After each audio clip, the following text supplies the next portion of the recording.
কই গো মা, লাউয়ের তরকারিটা দিয়ে যাও। এই ঝড় জলে চললেই বা কোথায়? আমি গ্রাম ছেড়ে চলে যাচ্ছি। ভালো থাকেন আপনারা। আমার যে খুব কষ্ট হচ্ছে। কি রে হারান, লাউ নিয়ে চললি কোথায়? আহ, কি মজা লাউয়ের তরকারিটা। এত বড় লাউ ধরেছে গাছে। এই গাঙের পাশে আমি লাউ চাষ করব।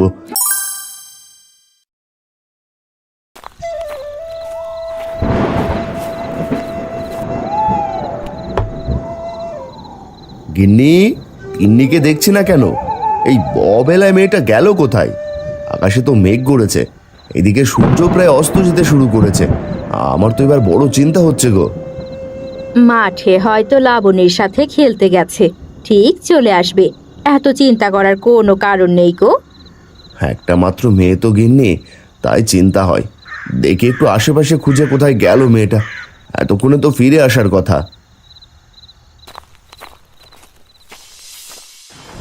দেখ লাবণী, আকাশে মেঘ করেছে। খেলা করতে করতে বাড়ি যাবার কথা ভুলেই গিয়েছি। তাই তো, ঝড় উঠবে মনে হয়। চল তাড়াতাড়ি বাড়িতে যাই, বাড়িতে আবার চিন্তা করবে। কথা বলতে না বলতে আকাশ ভেঙে ঝমঝম করে বৃষ্টি শুরু হয়।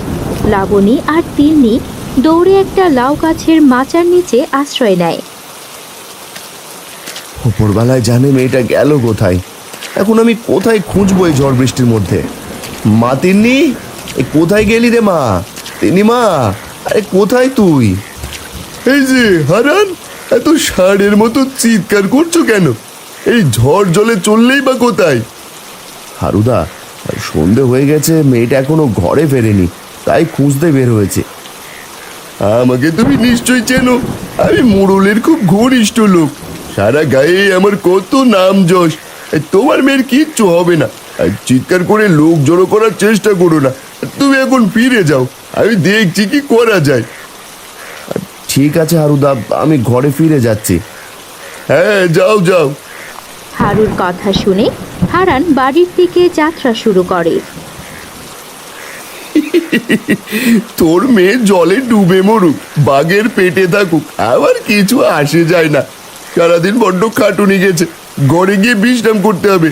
বৃষ্টির দিনে গিন্নি বোধহয় লাউ আর খাসির মাংস রান্না করেছে। আহা, তাড়াতাড়ি পা চালাই।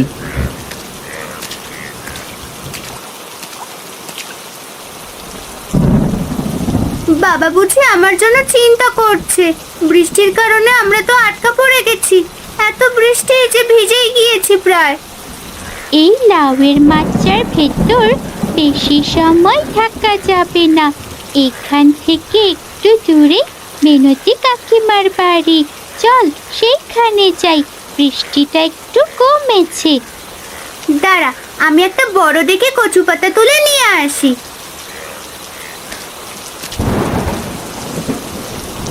কতবার তোমাকে বললাম তোমার ভাইয়ের মেয়ের সাথে আমার মেয়েটা যেন না মেশে, তার জন্য একটা ব্যবস্থা করো। তুমি কি কোনো কথা রাখো আমার? এখন বৃষ্টির ভেতর মেয়েকে খুঁজে নিয়ে এসো, যাও। গিন্নি, এই ছোট বিষয় নিয়ে এত চড়ছো কেন? এই তো সন্ধে হলো মাত্র, মেয়ে ঠিক ফিরে আসবে। ঘরে বসে না থেকে তোমার প্রাণের ভাই হারানের বাড়িতে যাও না, গিয়ে দেখো। বললাম তো, এত চিন্তার কোনো কারণ নেই, ঠিক ফিরে আসবে। কাকিমা, ও মিনতি কাকিমা, দরজা খোলো তাড়াতাড়ি। আমি গো, আমি তিন্নি। যেভাবে ডাকছিস মনে হচ্ছে বাইরে ডাকাত পড়েছে।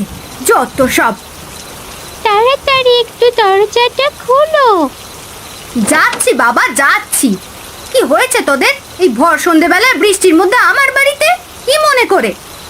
খেলা করতে করতে ঝড় বৃষ্টি শুরু হয়, তাই কাকিমা তোমার কাছে আসা। একটু বৃষ্টিটা কমলে চলে যাব। আর আশেপাশে বাড়িঘর পাসনি, শেষে কিনা আমার বাড়িতে? হায়, ভেতরে আয়। এভাবেই সময় কাটতে থাকে। এদিকে বাইরে বৃষ্টি কমে গেলে মিনতিদের বাড়ি থেকে একটা হারিকেন নিয়ে তিন্নি আর লাবণী বাড়ির দিকে যাত্রা শুরু করে। তোমাকে বলল হারু দাদা তিন্নিকে নিয়ে আসবে, অনেকক্ষণ তো হয়ে গেল, এখনো তো হারু দাদা এলো না। এখন তো আমার ভয় করছে, কোনো বিপদ হলো না তো মেয়েটার? সন্ধ্যা হয়ে গেল যে। হারু দাদা তো নিজে আমাকে ঘরে ফিরে আসতে বলল, তার কথা কি করে অমান্য করি? তাই তো ঘরে ফিরে আসা। আমি একটু বাইরে বেরিয়ে দেখি।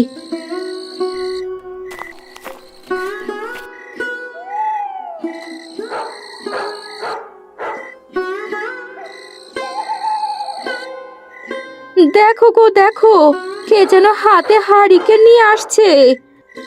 ওই তো তিন্নি আসছে। কোথায় ছিলে রে মা এতক্ষণ? সন্ধ্যা ঘনিয়ে যে রাত নামতে লাগলো, এইভাবে কেউ বাড়ি ফেরে?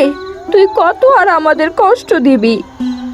আর বকো না মালতী, মেয়েটাকে কিছু খেতে দাও, মুখটা কেমন শুকিয়ে গেছে। কেমন করে ভিজে চুপসে আছে দেখো। আর দাওয়ায় দাঁড়িয়ে থাকতে হবে না, ঘরে আয়, কাপড় পাল্টিয়ে খেয়ে নে। তিন্নি মন খারাপ করে ঘরে যায়। এরপর রাতের খাওয়া শেষ করে সকলে ঘুমিয়ে পড়ে।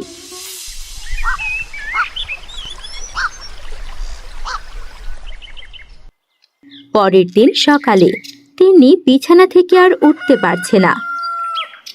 মা, ও মা, আমার খুব কষ্ট হচ্ছে।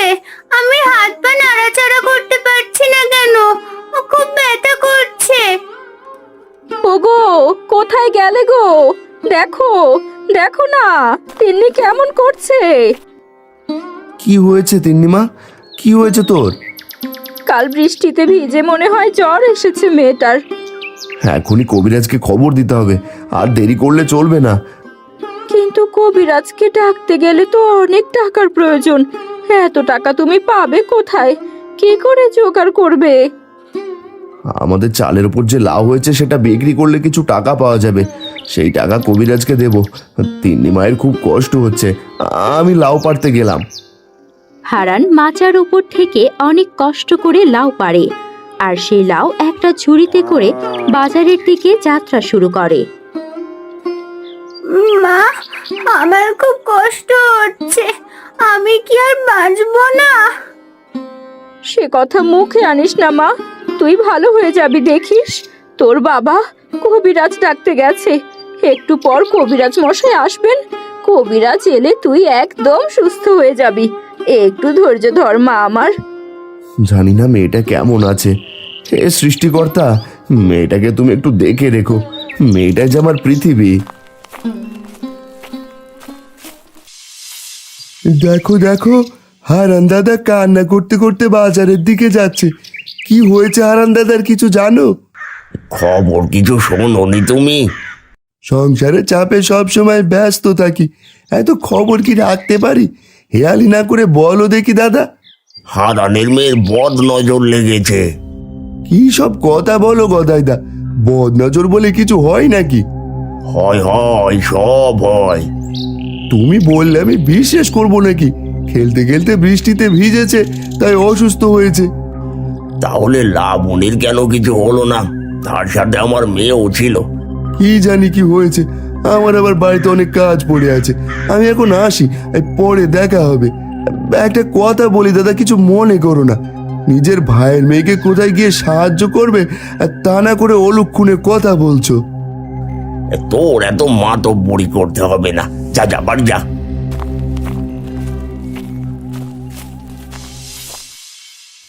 কি রে হারান, লাউ নিয়ে চললি কোথায়? তোর গাছে অনেক লাউ ধরেছে নাকি? মেয়েটার কাল থেকে প্রচন্ড জ্বর, হাত পা নড়াচড়া করতে পারছে না, হাতে কোনো পয়সাও নেই। তাই লাউটা বাজারে বিক্রি করে কবিরাজ ডাকতে যাব। আমাকেও তো একটা লাউ খেতে দিতে পারিস। দেব দিদি, ভালোই ভালোই মেয়েটা সুস্থ হয়ে উঠুক। এখন আমি আসি গো, বাজারে সময় মতো না গেলে লাউ বিক্রি করতে পারবো না। মামা, আমাদের বাড়িতে তো অনেক খাবার। তিন্নি কাল থেকে বিছানা থেকে উঠতে পারছে না। আমি কি কিছু খাবার তিন্নিকে দিয়ে আসবো? তোর দেখে বাঁচি না, আর কখনো তিন্নির নাম মুখে আনবি না।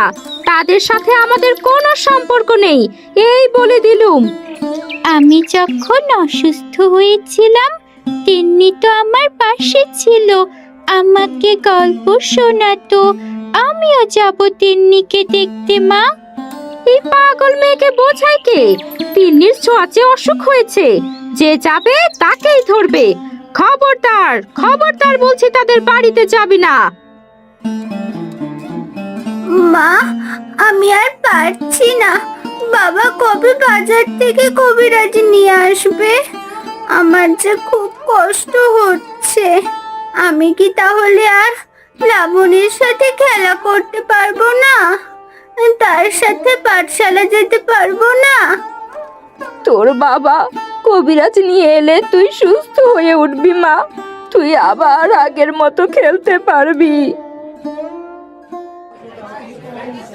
এই লাউ নিয়ে যাও, গাছের লাউ, একেবারে টাটকা লাউ নিয়ে যাও, নিয়ে যাও। না, কোনো খদ্দের তো আসছে না। জানি না মেয়েটা কেমন আছে। ওই তো একজন আসছে এইদিকে মনে হয়। এই দাদা, এই লাউ কেমন হবে? অনেকদিন লাউ খাইনি। এই তোমার বৌদি বেশ কয়েকদিন ধরে লাউ খাবে বলছে। এই মাত্র গাছ থেকে পেড়ে নিয়ে এলাম, একেবারে টাটকা। নিয়ে নাও না ভাই। দেখে তো তাই বোঝা যাচ্ছে। তুমি তো জানো মেয়েটা অসুস্থ, হাতে আমার বেশি সময় নেই। লাউটা বিক্রি হলে কবিরাজের কাছে যেতে হবে। ঠিক আছে, দাও। আর এই নাও টাকা, তোমার মেয়েকে কবিরাজ দেখাও। হারানকে লাউয়ের টাকা দিয়ে গোলুই লাউ নিয়ে বাড়ির দিকে যাত্রা করলো। কিছু দূর যেতেই গোলুই লাউয়ের দিকে তাকিয়ে দেখতে পেল, এ কি, একটু আগেই তো লাউটা ভালো ছিল, এত অল্প সময়ে লাউটা শুকিয়ে গেল কেন? তাহলে কি হারান দাদা আমার সাথে প্রতারণা করলো? হারান দাদাকে আমি এত বিশ্বাস করতাম, এই ছিল হারান দাদার মনে? ছি ছি ছি ছি ছি ছি, আমি মোড়ল মশাইয়ের কাছে নালিশ ঠুকবো, আমায় পচা লাউ দিয়েছে।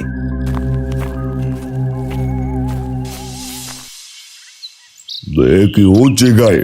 একের পর এক লাউ বাগান শুকিয়ে যাচ্ছে, পুকুরের মাছ মারা যাচ্ছে। এভাবে চলতে থাকলে তো চারদিকে দুর্ভিক্ষ দেখা দিবে। আমরা হাত গুটিয়ে বসে থাকলে তো চলবে না। আমি তো সব কিছু ঠিকঠাক দেখতে পাচ্ছি। কিছুদিন থেকে শুনছি হারানের মেয়ে নাকি অসুস্থ। হারানের মেয়ে অসুস্থর পর থেকে এইসব ঘটনা একের পর এক ঘটে চলেছে। হারানকে ডেকে নিয়ে এসে কয়েক গা লাঠির বাড়ি শরীরে পড়লে সুর সুর করে সব স্বীকার করবে। কি আচর করেছে তার মেয়েকে। প্রমাণ ছাড়া কাউকে শাস্তি দেওয়া ঠিক হবে না। তুই আর একটু খোঁজ কর, গ্রামে এসব কি হচ্ছে। তাহলে আমি এখন আসি কর্তা। হারানে এরা তার পরিবারের উপর নজর রাখতে হবে সব সময়। বেটা কি করে, কোথায় যায়।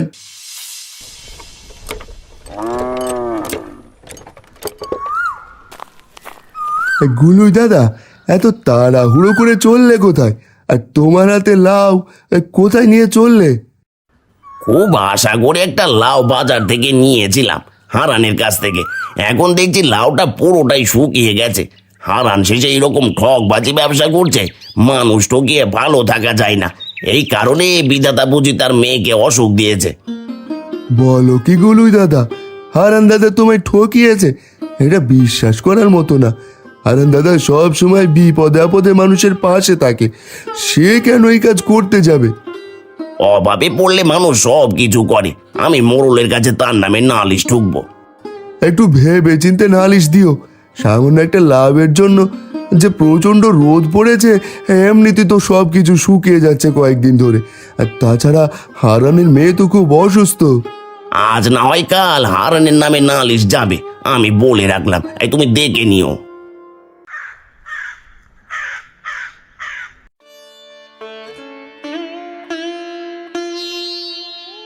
কবিরাজ মশাই, কি দেখলেন? হারান, তোর মেয়ের যে কি অসুখ করেছে সেটা বোঝা যাচ্ছে না। আমি কিছু ওষুধ লিখে দিচ্ছি, বাজার থেকে নিয়ে আয় তাড়াতাড়ি। মেয়ের শরীর খুব দুর্বল, তাকে মাছ মাংস কিনে খাওয়াবি, আর সবজি বেশি করে খাওয়াতে পারলে ভালো। এখন আমি চলি।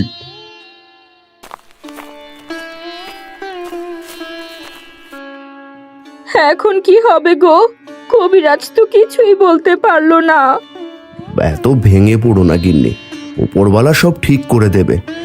দেখি আমি ওষুধের ব্যবস্থা করি। দেখো গো গিন্নি, গরুটা কেমন মোটা তাজা হয়েছে। চারদিকে গরু মোষ যেভাবে মারা যাচ্ছে, বা আমাদের গরুটা বাজারে বিক্রি করে দেওয়াই ভালো। একেবারে ঠিক কথা বলেছো। আমাদের গরুটা বিক্রি করে দেওয়াই ভালো। আর ভুল করেও ওই হারানের বাড়িতে যাবে না। তার মেয়েকে কিন্তু সোয়াচে রোগ হয়েছে, আর মেয়েটাকেও যেতে দেবে না, একদম না। আর সে আর বলতে, বাড়ির কথা আর বলতে হবে না। কালকে আমি গরুটাকে হাটে বিক্রি করতে নিয়ে যাব।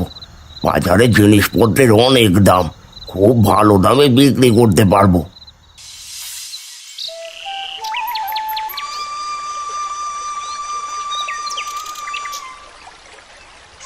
পরের দিন সকাল হতেই গদাই গরু নিয়ে বাজারের উদ্দেশ্যে রওনা হলো। হারানের মেয়ে তো খুব অসুস্থ, একবার দেখে গেলে কেমন হয়? না হলে মানুষজন কি বলবে?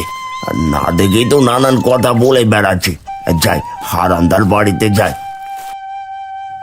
হারান্দা, হারান্দা, বাড়িতে আছো নাকি?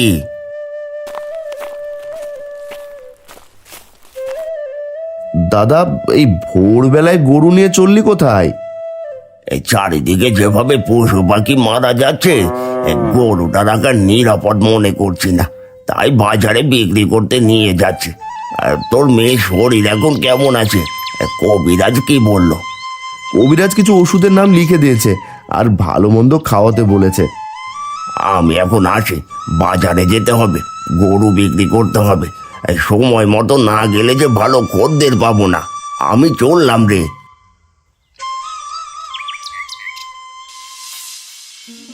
আমি বলি কি, তুমি একবার মোড়ল মশাইয়ের কাছে যাও। আপদে বিপদে মোড়ল মশাই আমাদের অনেক সাহায্য করেছেন। এই দুর্দিনে যদি আমাদের কোনো সাহায্য করতে পারেন, এছাড়া তো আর কোনো উপায় নেই আমাদের কাছে। চারদিকে তো খাবারের অভাব, জিনিসপত্রের দাম বেড়েই চলেছে। এদিকে তোমার হাতেও তো কোনো কাজ নেই গো। আমিও সেটাই ভাবছি, একবার মোড়লের কাছে যেতে হবে। কি রে গদাই, গরু নিয়ে চললি কোথায় এই সাত সকালে? আর বলো না, চারিদিকে যেভাবে খাবারের অনাবৃষ্টি দেখা দিচ্ছে, এইভাবে চলতে থাকলে তো গায়ে দুর্ভিক্ষ দেখা দেবে। তাই সময় থাকতে কিছু টাকা পয়সা জমিয়ে রাখার চেষ্টা করছি। আর তাই গরুটা বাজারে বিক্রি করার জন্য নিয়ে যাচ্ছি। হ্যাঁ, যা যা, বিক্রি করে দে, সেটাই ভালো হবে। প্রচণ্ড রোদে গরু নিয়ে অনেক দূর হেঁটে যাওয়ার পর হঠাৎ করে গরুটা মাটিতে পড়ে যায়। সেইখানেই গরুটা মারা যায়। হায় হায় হায় হায়, এ কি সর্বনাশ হয়ে গেল আমার! গরুটা যে মরে গেল, সব কিছুর জন্য এই হারান দায়ী। গিন্নি বারবার করে এই কারণে আমাকে নিষেধ করেছিল হারানের বাড়িতে না যাওয়ার জন্য। আমি এখনই মোড়লের কাছে যাব, হারানের নামে নালিশ ঠুকবো। কি হয়েছে গদাই দাদা, এত হাই হুতাশ করে চললে কোথায়? সর্বনাশ হয়ে গেছে, আমার গরুটা মারা গেছে। বলো কি গদাই দাদা, কি করে ঘটলো? গরুটা বিক্রি করার জন্য যাচ্ছিলাম, ভাবলাম একবার হারানের মেয়েটাকে দেখেই যাই। ওই বাড়ি থেকে আসার কিছুক্ষণ পরই যে আমার গরুটা মারা গেল। হ্যাঁ, ঠিক বলেছ, এই তার কারণে সারা গায়ে দুর্ভিক্ষ দেখা দিয়েছে। আমিও যাব তোমার সাথে মোড়লের কাছে। চারদিকে একের পর এক অঘটন ঘটে চলেছে, কিছুতেই কিছু হচ্ছে না। বাজারে জিনিসপত্রের দাম নাগালের বাইরে চলে যাচ্ছে। কি করব কিছুই বুঝতে পারছি না। কেন এইসব ঘটনা ঘটছে, কোনো কিছু কুল কিনারা খুঁজে পাচ্ছি না।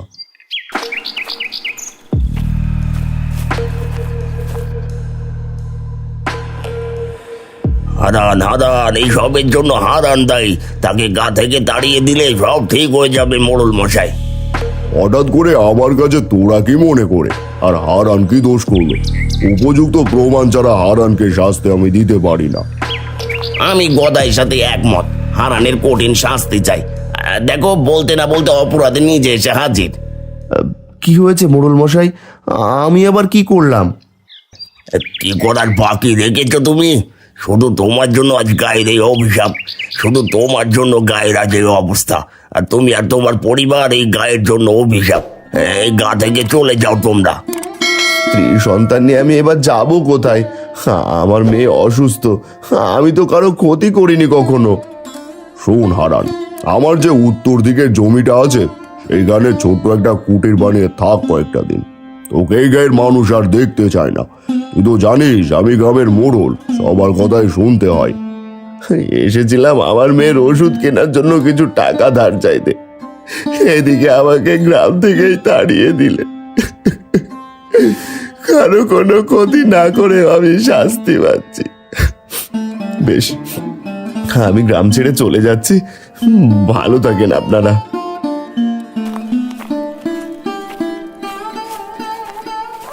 বেশ হয়েছে, আজ এতদিনে কর্তা একটা উচিত বিচার করেছে। মোড়লের কথা মতো হারান গা ছেড়ে চলে যায় উত্তর দিকে। সেইখানে ছোট একটা কুটির বানিয়ে বসবাস শুরু করে তারা। এই গাঙের পাশে আমি লাউ চাষ করব, সেই লাউ বিক্রি করে আমি আমার অভাব দূর করব গিন্নি। হ্যাঁ গো, আমরা একসাথে পরিশ্রম করব, আর যা টাকা পাবো তিন্নি মাকে চিকিৎসা করাবো, আর বাকি টাকা আমরা জমিয়ে রাখবো। গাঙের পাশে হারান লাউ চাষ শুরু করলো। দিন রাত হাড় ভাঙা পরিশ্রম করতে লাগলো হারান আর মালতী। এভাবেই কেটে যায় অনেক দিন।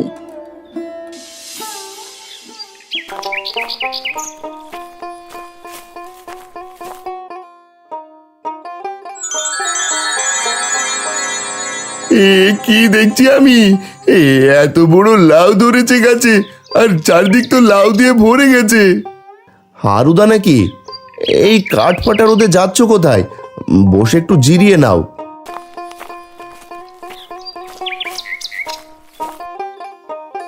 হারান ভাই, আমি আজ বুঝতে পেরেছি তোমার সাথে সবাই প্রতারণা করে গ্রাম ছাড়া করেছে।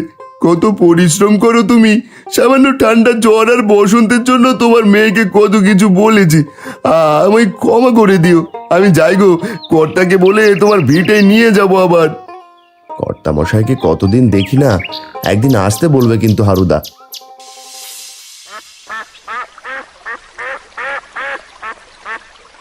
কই গো মা, লাউয়ের তরকারিটা দিয়ে যাও। এই যে মা, নে খেয়ে নে তো।